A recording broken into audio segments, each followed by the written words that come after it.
এই হাকিমুল উম্মত থানবী রহমাতুল্লাহ আলাইহি উনি ওনার রচিত একটা কিতাবের ভিতরে আশ্চর্য এক সিরিয়াস ঘটনা লিখেছেন। সেই ঘটনাটা শোনায় দেব।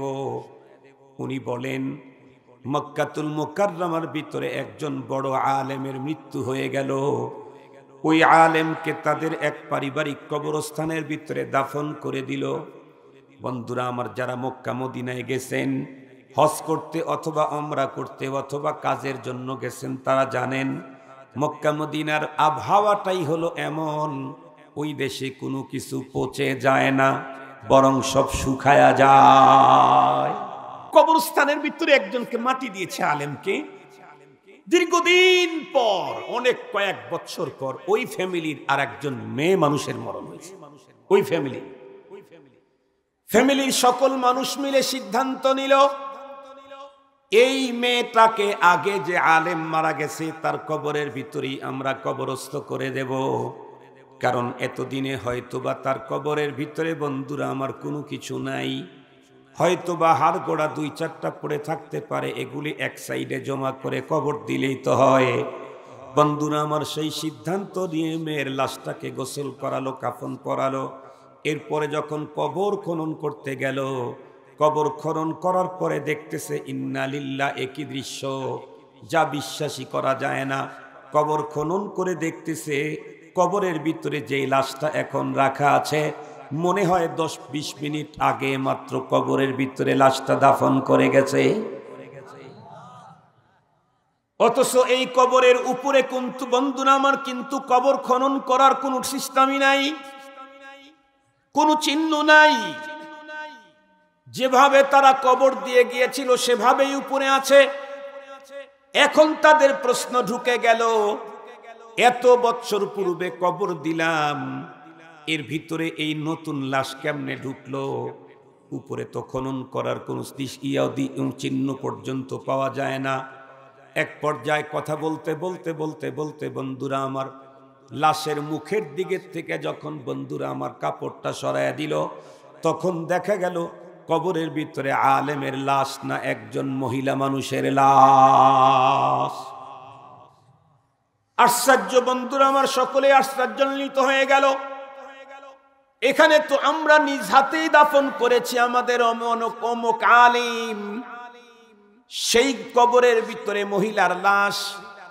এরপরে আরো একটা আশ্চর্য হলো, মহিলার চেহারার দিকে তাকায় মনে হচ্ছে আরব্য কোনো নারী নয়, ইউরোপিয়ান কোনো নারী হবে। কারণ আপনারা যারা সৌদিতে গেছেন তারা জানেন, মালয়েশিয়ানদেরকে দেখলেই বোঝা যায় মালাই, ইন্দোনেশিয়াদেরকে দেখলেই বোঝা যায় ইন্দোনেশিয়ান, নাইজেরিয়াদেরকে দেখলেই বোঝা যায় নাইজেরিয়ান, আফ্রিকান লোকদেরকে দেখলেই বোঝা যায় আফ্রিকান। জিজ্ঞাসা করার দরকার নাই, চেহারা সুরত দেখেই বুঝতে পেরেছে আরবের কোনো মানুষ হবে না, ইউরোপিয়ান কোনো মানুষ হবে। প্রশ্ন তো আরো জেগে গেল। এক পর্যায়ে মুহূর্তের ভিতরে খবরটা পুরা মক্কাতে চড়ে গেল। তখন হজের মৌসুম ছিল, বিদেশ থেকে আসা হাজার হাজার হাজিরা বন্ধুরা আমার এই দৃশ্য দেখার জন্য ওই কবরস্থানের ভিতরে ভিড় জমালো।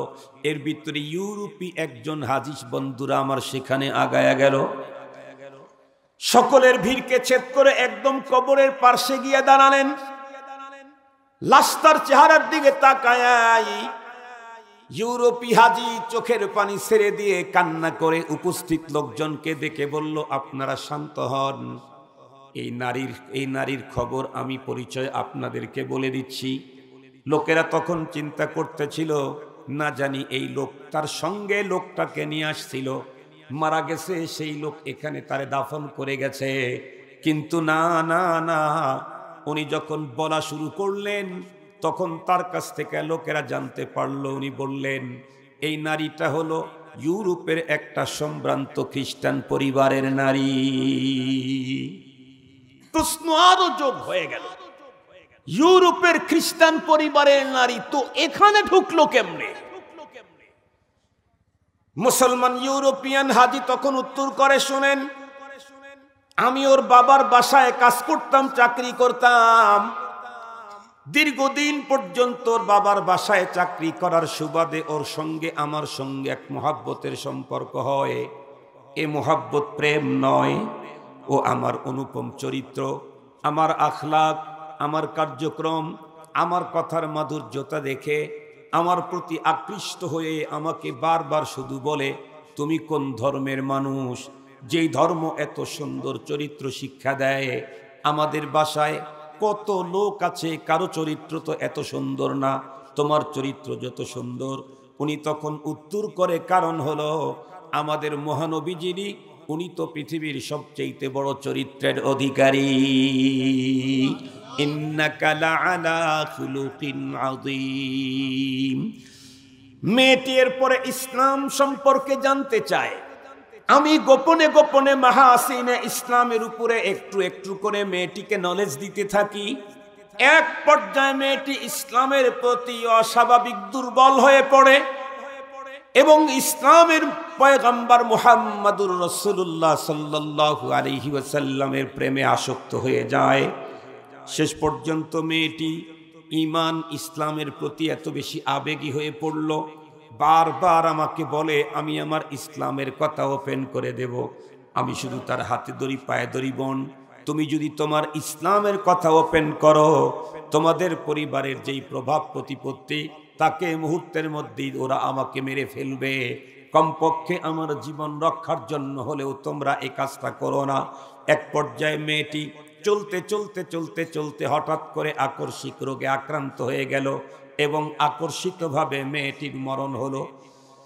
মেয়েটির মরণ হওয়ার পরে ওর আপনজন খ্রিস্টীয় পদ্ধতিতে ওকে যখন দাফন করতে যাবে, আমার দিলের ভিতরে তখন মুহাব্বত আর ভালোবাসার সাইক্লোন চলতেছিল, আগুন জ্বলতেছিল মেয়েটির প্রতি। কেন? যেই মেয়েটি তার অন্তরে ইসলামকে জাগা দিল, মহানবীজির প্রেমে পাগল হলো। জীবনের শেষবারের মতো যদি মেয়েটাকে পয়গম্বরী পদ্ধতিতে যদি কবরে ঢুকায় দিতে পারতাম, তাও তো একটা কাজ হতো, কিন্তু আমি তো তাও পারছি না। অন্তরের ভিতরে আগুন আর ব্যথা নিয়ে ওদের সঙ্গেই সমাধিস্থলে আমিও গেলাম। ইহুদিদের তাদের পদ্ধতিতে তাদের কবরস্থানের ভিতরে দাফন করা হলো। আমি ওর বাবার কাছ থেকে অব্যাহতি নিয়ে নিজ কাজে যখন আত্মনিয়োগ করলাম, আল্লাহ আমাকে সম্পদের ভিতরে অনেক বরকত দিয়েছে। আমি এবার হজ ব্রত পালন করতে এসেছি। হঠাৎ করেই এই আওয়াজ শুনতে পেয়ে আমি দৌড়ে এসে দেখি এ তো সেই মেয়ে, যেই মেয়ে গোপনে গোপনে ইসলাম আর মুসলমানদের প্রতি বড় আকৃষ্ট ছিল। মক্কার উলামায়ে কেরাম তখন বলে ফেললেন, ইহুদির মেয়ে ইহুদি কবরস্থান থেকে মক্কাতুল মুকাররমায় স্থানান্তরিত হওয়ার কারণ তো বুঝে এসেছে। কারণ আল মারউ মা মান আহাব্বা, যে যাকে মুহাব্বত করবে আল্লাহ পাক তার সঙ্গে তার হাসর করায়া দিবে। যদিও খ্রিস্টানের ঘরে জন্ম নিয়েছিল, কিন্তু অন্ত ছিল মুহাম্মাদুর রাসূলুল্লাহর প্রেমের আগুন। ইসলামের প্রতি তার ছিল অস্বাভাবিক, বন্ধুরা আমার, দুর্বলতা, যার কারণে ও ইসলাম নিয়েই ইন্তেকাল করেছে। ওর আপনজন ইহুদিদের কবরস্থানে সমাধিত করলেও আল্লাহ পাক তার প্রিয় মানুষদের এলাকায় তার লাশটাকে পৌঁছায়া দিয়েছে। কিন্তু এখন কথা হলো, আলেমের লাশ গেল কোথায়? তখন তো আর এই যুগ ছিল না, তখন তো আর এই ফোন ছিল না। লোকেরা তখন এই ইউরোপিয়ান লোককে বলল, ভাই তুমি তো হজব্রত পালন শেষে দেশে যাবে। বলে হ্যাঁ, তুমি একটু কষ্ট করে ওই ইহুদির মেয়ের কবরটা খনন করে দেখবা তো, ওইখানে আমাদের হুজুরের লাশটা পাওয়া যায় নাকি। বলে দিল তার চেহারা এমন, দাড়িগুলি এমন, ভুরুগুলি এমন। যদি তার এটা ঠিকঠাক থেকে থাকে, আর না থাকলে তো কমপক্ষে নারী পুরুষ তো বুঝবা। লোকটি চলে আসলো, আসার পরেই বেচাইন হয়ে গেল, দ্রুত গতিতে ওই মেয়ের কবর খনন করতে চায়, কিন্তু পদ্ধতি কোনটা অবলম্বন করবে? ঝুঁকি হতে পারে, ঝামেলা হতে পারে। আবার চিন্তা করে, না টাকা তো এখন আমার কম না, তখন আমি ওদের বাড়ির কাজের লোক ছিলাম, চাকরি করছি, এখন তো আমারও দিনেও বহু মানুষ চাকরি করে, ওরও টাকা আছে আমারও টাকা আছে, সুতরাং এখন আর ফাইট করতে কোনো সমস্যা নাই। দেখবেন গ্রামে গরিব আর বড় লোকে ফাইট হয় না, ফাইট হয় কার সাথে? কথাই বলে না। ধনী ধনী ফাইট হয়, গরিব আর ধনী কখনো ফাইট করতে যায় না, টাকাওয়ালা টাকাওয়ালা ফাইট হয়। এক ফ্যামিলিতে ওরা 7 জন বাপ বেটা, এরা 8 জন, তাই ফাইট হয়। আর মাত্র 1 জন আর ওরা 10 জন, এর পুরো ফাইট আছে? এর ফাইট নাই, যা করবে তাই মেনে নেয়। বাবা আমার লোক নাই, আমার ফাইট করতে পারবো না। এই ভদ্রলোক আগে ছিল কাজের লোক, এখন তো মহাজন। ও চিন্তা করলো ঠিক আছে যাই, খ্রিস্টান হোক, এক ধর্ম মানে তো একটা। আল্লাহর বান্দা ইউরোপিয়ান হাজি 1-2 দিনের ভিতরেই চলে গেল তার পূর্বের মনিবের বাসায়। যাওয়ার পরে বন্ধুরা আমার সকল কথোপকথন করতে করতে এক পর্যায়ে বলেই ফেললো, ভাই এইবার তো আল্লাহ পাক আমাকে হজব্রত পালন করার জন্য মক্কায় নিয়েছিলেন, গিয়েছিলাম, বড় ভালো। হাসির ছলে বলতেছে, তুমি আমাদের জন্য কি নিয়ে আসছো? এই যে এই নিয়ে আসছি। খুব ভালো, আসছো 2-1 দিন থাকো। এখন তো তোমাকেও অনেক সম্পদের মালিক আল্লাহ বানিয়ে দিয়েছেন, গড বানিয়ে দিয়েছেন। এই জাতীয় অনেক কথাবার্তা হওয়ার পরে এই সুযোগ পেয়ে এই লোকটি বলে ফেললো, ভাই মক্কাতে অনেক আশ্চর্য জিনিস দেখেছি, তবে তার ভিতরে সবচাইতে বড় আশ্চর্য জিনিস একটা দেখেছি। সেটি কি? মক্কাতুল মুকাররমার পবিত্র জমিনের এক কবরস্থানে গিয়ে তোমার অমুক মেয়ের লাশটা দেখে আসলাম। ওরা আসমান থেকে জমিনে পড়ল। হায় হায়, এই তুমি মক্কা মদিনায় গিয়া কি মাথাটা প্রবলেম করে নিয়ে আসতো নাকি, সমস্যা করছো? না না না, তো আমার মেয়ে হলো ইহুদি, মাটি তোমার সাথে থেকেই আমাদের পারিবারিক কবরস্থানে দিলাম। মেয়ের লাশ যদি স্থানান্তর হয়, ইহুদি কোন কবরস্থানে যেতে পারে, মুসলিমদের ওখানে তো যেতে পারে না। কোন সূত্রে কোন দিক থেকে যাবে? যুবক তখন সাহস করে বলে ফেললো, ভাই আপনার মেয়ে কিন্তু গোপনে গোপনে ইসলাম ধর্ম গ্রহণ করেছিল, এবং সে মক্কা মদিনার প্রতি আর মদিনার রাসূলের প্রতি তার আসক্তি ছিল অস্বাভাবিক। ওদেরও তখন মনে পড়ছে যে মেয়েটার কিন্তু চলাফেরা বলা কট একটু ভিন্ন রকমের ছিল। ওদেরও তখন মনে পড়ল। ওরা বলে, সব বুঝলাম, এই পৃথিবীতে কত খ্রিস্টান মুসলমান হয়, হিন্দু মুসলমান হয়, তাদেরকে যেই জায়গায় মাটি দেওয়া হয় সেখানে তার লাশ থাকে, আর আমার মেয়ের লাশ মক্কায় যাবে কেমনে? ওই বেচারা তখন 100% নিশ্চয়তা নিয়ে বললেন, আমি গ্যারান্টি দিয়ে বলতে পারি, আপনি চলেন আপনার মেয়ের সমাধিস্থলটা খনন করেন, আমি 100% গ্যারান্টি দিলাম আপনার মেয়ের লাশ পাবেন না। অন্য কারো লাশ পান আর না পান, আপনার মেয়ের লাশ পাবেন না, কারণ আমি নিজের চোখে মক্কাতুল মুকাররমার পবিত্র মুকাদ্দাস জমিনে দেখে এসেছি। সকলের মনের ভিতরে কৌতূহল জেগে গেল। এক পর্যায়ে প্রত্যেকে রওনা করলো ওই খ্রিস্টানদের সমাধিস্থলে। এসে যখন বন্ধুরা আমার গর্তটা, কবরটা খনন করলো, খনন করার পরে এরাও আশ্চর্যান্বিত হয়ে গেল। কি এ তো দেখি এমন একটা লাশ এখানে রাখা আছে, মনে হয় যেন দিব্যি এই মাত্র কেউ রেখে দিয়েছে, কিন্তু উপরেও তো কোনো কবর খনন করার কোনো চিহ্ন ছিল না। সবচাইতে বড় কথা হলো, আমরা যেই পদ্ধতিতে কাপড় দিয়া লাশটা এখানে রেখেছি, এখন যেই লাশটাকে দেখতেছি, এই লাশের কাপড়টা তো ওই তরিকায়, ওই সুন্দর সিস্টেমে না, ওই রকম না, এটা তো আর এক রকম। কারণ মুসলমানদের কাফন একরকম, খ্রিস্টানদের কাফন আর এক রকম। এরপরে যখন বন্ধুরা আমার মাথার থেকে কাপড় 3টা সরায় দেওয়া হলো, আল্লাহ, একই দেখা গেল, নাই নাই, কবরের ভিতরে মেয়ের লাশ নাই। লাশ একটা আছে, সে তো দাড়িওয়ালা মানুষ, দেখতেও তো তার চেহারার ভিতরে ইউরোপিয়ান মানুষের মতো মনে হয় না, আরব্য পুরুষের মতোই মনে হয়। এই হাজিকে ওই লোকের বন্ধুরা আমার যেই সিমটম গুলা বলে দিয়েছিল, সবগুলা যখন এখানে দেখতে পেল, ওরাও আশ্চর্যান্বিত হয়ে গেল, হাজিও আশ্চর্যান্বিত হয়ে গেলেন। এক পর্যায়ে আবার মাটি চাপা দিয়ে রাখা হলো। পরবর্তীতে এই খবরটা মক্কাতুল মুকাররমা পর্যন্ত পৌঁছানো হলো। মক্কার আলেমরা একটা কমিটি গঠন করলেন। এত বড় আলিম, যার ইলম, যার তাকওয়া আর খোদাভীতির কথা সকলের মুখে মুখে এখনো শোনা যায়, এই লোকটাকে মুকদ্দাস জমিনে দাফন করার পরে এর লাশটাকে কেনই বা আল্লাহ পাক রব্বুল আলামিন খ্রিস্টানদের কবরে স্থানান্তরিত করে দিলেন? ওই মেয়ের লাশ খ্রিস্টানদের কবর থেকে মুকদ্দাস জমিনের ভিতরে আসার কারণ তো আমরা বুঝতে পেরেছি। আলমারউ মা মান আহাব্বা, যে যাকে মুহাব্বত করে তার সঙ্গে তার হাসর হয়। মুসলমান ভাইরা রে আমার, এক পর্যায়ে এলাকার মানুষদের কাছ থেকে আলেমের জীবনের বন্ধুরা আমার কারগুজারি সে কেমন ছিল ব্যক্তি হিসাবে শোনা শুরু করলো। সকল মানুষ বলে অনেক ভালো, এই রকমের আলেম এলাকার ভিতরে সেকেন্ড আর একজনকে পাওয়া যায় না। এমনটি করতে করতে করতে করতে সবাই যখন ভালো বলছে, উলামায়ে কেরাম বলল শেষবারের মতো এক জায়গায় রিপোর্ট করো, সেটা হলো তার স্ত্রী। কেন?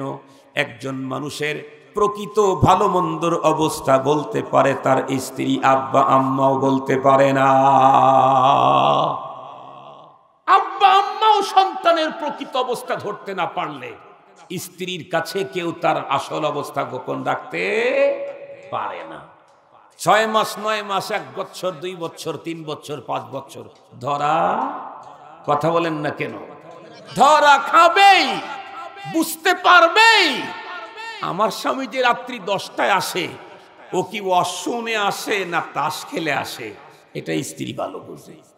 আমার স্বামী 12টার সময় ঘর থেকে বের হয়ে যায়, 1.5 ঘন্টা পরে আবার ঢোকে, ও কি চ্যাট করে নাকি বোতল খায়, এটা আর কেউ বুঝতে না পারলে স্ত্রী বুঝবে। কথা বলেন না কেন? উলামায়ে কেরাম তখন বললেন তার স্ত্রীর কাছ থেকে তোমরা রিপোর্ট নাও। স্ত্রীর কাছেই যাওয়া হলো, জিজ্ঞেস করা হলো আপনার স্বামী কেমন ছিল। উনি কান্নায় ভেঙে পড়লেন, বললেন কি বলবো, আমার স্বামী তো 5 ওয়াক্ত সালাত মক্কার পবিত্র মসজিদে হারামে পড়েছে, তাহাজ্জুদ গুজার ছিলেন, আউয়াবিন পড়তেন, সকাল সন্ধ্যা জিকির করতেন, মানুষের সাথে তার চরিত্র আখলাক ছিল অত্যন্ত অনুপম। আপনি 1000 মানুষকে জিজ্ঞেস করলে একজনও তার ব্যাপারে রিপোর্ট খারাপ বলবেন। আমি স্ত্রী হিসেবে বলছি, শুধু আল্লাহর হকই উনি আদায় করেন নাই, আমি স্ত্রী হিসাবে আমার হক 100 আদায় করেছেন। আমার স্বামীর মতো এত সুন্দর স্বামী এই মহল্লার এই এরিয়ার কেউ পায় নাই। উলামায়ে কেরাম পেরেশান হয়ে গেলেন, সব বুঝলাম, কিন্তু ওনার লাশ এখান থেকে ইহুদিদের জমিতে গেল কেন? মেয়েটি তখন উত্তর করলেন চোখের পানি ছেড়ে কেঁদে দিয়ে, একটা কথা আমার মনে পড়ে। কি?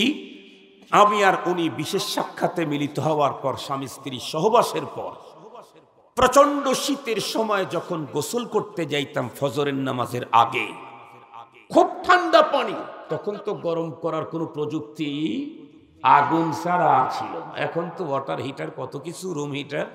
মুহতারাম হাজিরিন, উনি বলেন যতবার ঠান্ডার সময় আমরা গোসল করতে গেছি ততবার উনি একটা কথা বলতেন, ইসলামের এই সিস্টেমটা আমার কাছে একেবারে অপছন্দ। নাউজুবিল্লাহ বলেন, ইসলামের এই সিস্টেমটা আমার কাছে একেবারে অপছন্দ। এখানে আমার খ্রিস্টানদের পদ্ধতিটা খুব চয়েস, তাদের ধর্মে স্ত্রী সহবাসের পরে গোসল করার বাধ্যবাধকতা নেই, কিন্তু ইসলামে বাধ্যবাধকতা আছে। ইসলামের এই সিস্টেমটা আমার ভালো লাগে না। একটু গভীরভাবে যতদূর পর্যন্ত আওয়াজ যায়, আলেমদের কথা একটু শুনেন মাঝে মাঝে, কারণ চিরজীবন তো দুনিয়ায় থাকতে পারবেন না, যেতে তো হবেই কবরে, ধরা তো দিতে হবেই মালিকের হাতে, দাঁড় তো হতে হবেই আল্লাহর আদালতে, হিসাব তো পাই দিতেই হবে। তখন আফসোস করে কোনো লাভ হবে না।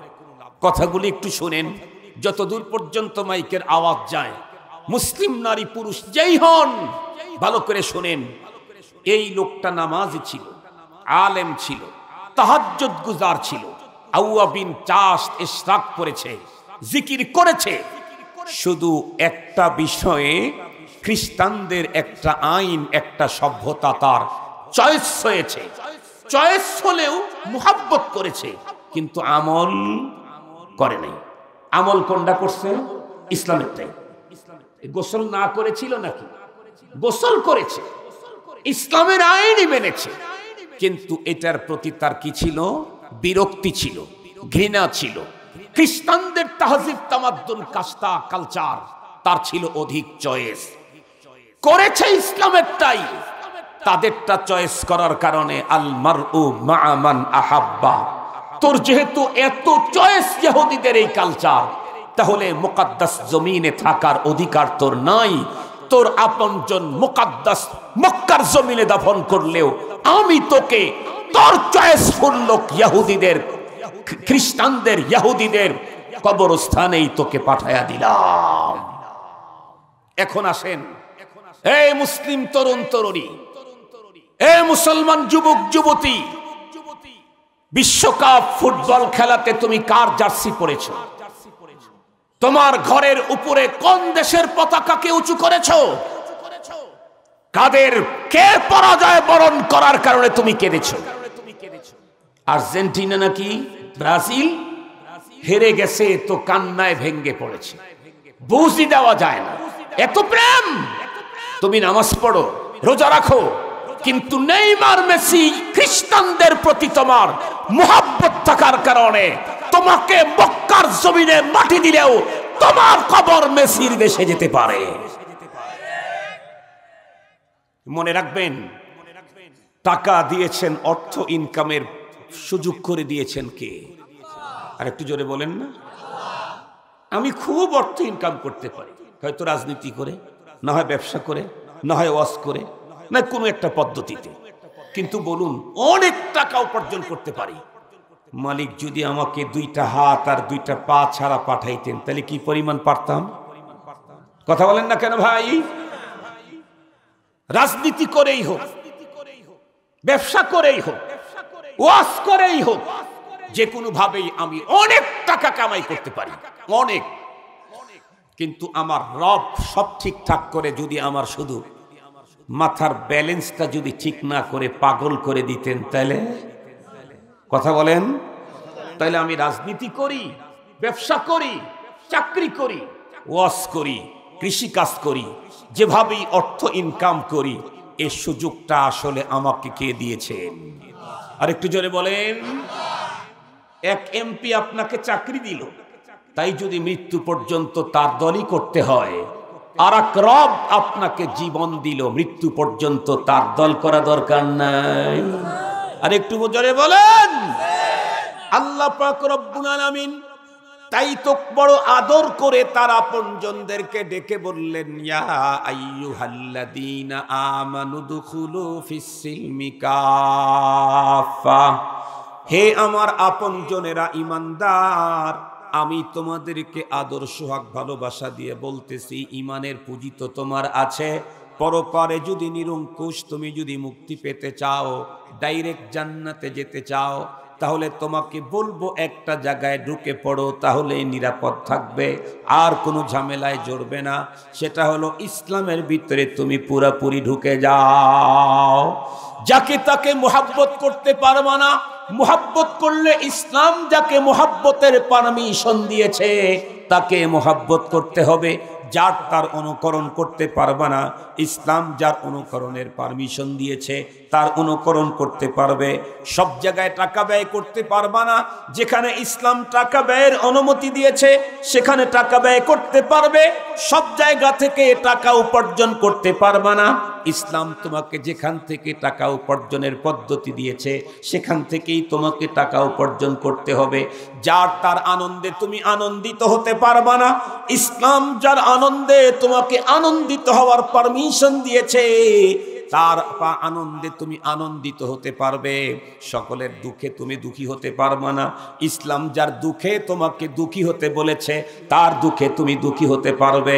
তুমি যদি ইসলাম কিছু ইসলাম মানো, নামাজে ইসলাম মানো, রোজাতে ইসলাম মানো, হজে ইসলাম মানো, যাকাতে ইসলাম মানো, কবরস্থানে ইসলাম মানো, মসজিদে ইসলাম মানো, মাদ্রাসায় ইসলাম মানো, তবলিগে ইসলাম মানো, খানকায় ইসলাম মানো, বাজারে ইসলাম মানো না, চলতে ফিরতে ইসলাম মানো না, ঘরের ভিতরে ইসলাম মানো না, তাহলে তোমার জীবন কিন্তু নিরাপদ থাকতে পারে না। মনে থাকবে তো আপনাদের ইনশাআল্লাহ? তো আমরা 100% কোথায় ঢুকতে চাই? ইসলামের ভিতরে। রাজি আছি ইনশাআল্লাহ? রাজি আছি ইনশাআল্লাহ? হাত উঁচু করে দেখান। আয় আল্লাহ, রাত্রি 12টা পেরিয়ে গেছে, গভীর রাতে আমরা দুহাত উঁচু করে দেখাচ্ছি আমরা প্রত্যেকেই 100% ইসলামের ভিতরে ঢুকে থাকতে চাই। তুমি আমাদেরকে তৌফিক দাও, তুমি আমাদেরকে সহযোগিতা, আমাদেরকে সাহায্য করো, তুমি আমাদেরকে মদত করো, তুমি আমাদেরকে দয়া করো, তুমি আমাদেরকে মাফ করে দাও। আল্লাহ পুরাপুরি ইসলামের উপরে চলার যোগ্যতা, তৌফিক, সাহসিকতা আমাদেরকে দান করো। আর একটু জোরে বলেন আমিন। হাত নামান, অল্প কিছুক্ষণের মধ্যেই ইনশাআল্লাহ দোয়া হয়ে যাবে। তার আগে ছোট ভাই বারবার বলতেছি হলো ও ছোট আমার, আবার শ্রদ্ধাভাজনও বলতে হয়, কারণ আজকের চেয়ারটা তো তার বড়, সভাপতি, তাই না? এই জন্য ছোট ভাই বলতেছি, সভাপতি বলতেছি না, হলো ছোট ভাই বলতেছি, মানে আপন করার জন্যই বলতেছি। সভাপতি তো চিটাঙ্গের ডাও সভাপতি, কক্সবাজারের ডাও সভাপতি, ওইটা তো আর ভাই না।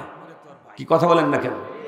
কিন্তু শোভন তো ভাই, এই জন্য ছোট ভাই বলতেছে। ছোট ভাই আমাদের মামা সাইফুল মামা, এমনি তো আপনারা জানেন সুলতান মামা। আমার আব্বাকে শ্রদ্ধা করতো না এরকম মানুষ রায়গঞ্জের মধ্যে 2-1 জন থাকতে পারে, না থাকার সম্ভাবনাই বেশি। কি বলেন? আব্বার প্রতি শ্রদ্ধা ছিল না এরকম মানুষ খুব কম। মোহতারাম হাজরিন, আমাদের এক সময় ধানগড়াতে, লক্ষ্মী খোলাতে জোলার পা ফাটানে গন্ডগোল হইতো। আপনাদের মনে আছে নাকি? অনেক দিন আগে ছোটবেলা আমরা যখন এই জোলার পা ফাটা এটা নিয়ে খুব গন্ডগোল হইত। তখন অনেক হুজুরের প্রতি বিরূপ মন্তব্য করলেও আমাদের কারিগর ভাইয়েরা আমার আব্বার প্রতি কিন্তু শ্রদ্ধাশীল।